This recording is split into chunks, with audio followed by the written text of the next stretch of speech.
இந்த நபரை உங்களுக்கு யாருன்னு தெரியுதா? அல்லாஹ்வின் மீது உறுதியான நம்பிக்கை இருந்தால் நமக்கானது நமக்கு கிடைத்தே தீரும் அப்படிங்கிறதுக்கு விசிபிளான எக்ஸாம்பிளா இவங்க இருக்காங்க. லிபியா நாட்டை சேர்ந்த இவர் பெயர் அமர். இவர் ஹஜ்ஜுக்காக விமானம் ஏற தயாராக இருந்த நிலையில அங்க சம் செக்யூரிட்டி ரீசன்ஸ்னால இவர்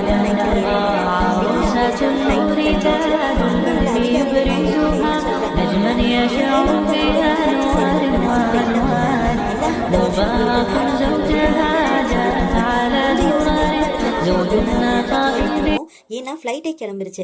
ஆனால் இவர் பாருங்க, என்னோட நியத்தை ஹஜ்ஜு செய்கிறது இன்ஷா அல்லா நான் ஹஜ்ஜு செய்வேன் அப்படின்னு சொல்லிட்டு உறுதியாக சொல்லியிருக்காங்க. சுப்ஹான் அல்லா. அவர் மிஸ் பண்ண அந்த ஃப்ளைட்டு சம் டெக்னிக்கல் இஷ்யூஸ்னால திரும்ப அதே விமான நிலையத்திலேயே தரையிறங்க வேண்டியிருக்கு. ஆனால் அப்பவும் அவரால் அந்த ஃப்ளைட்டில் ஏற முடியல. ஏன்னா பைலட் அனுமதிக்கல. அந்த இஷ்யூ சால்வ் ஆகி அகைன் ஃப்ளைட் அங்கிருந்து கிளம்பிருச்சு. ஆனால் அகைன் பாருங்க, திரும்பவும் அதே இயந்திர கோளாறால் திரும்ப அதே ஃப்ளைட்டு அந்த ஏர்போர்ட்டுக்கே வந்துச்சு.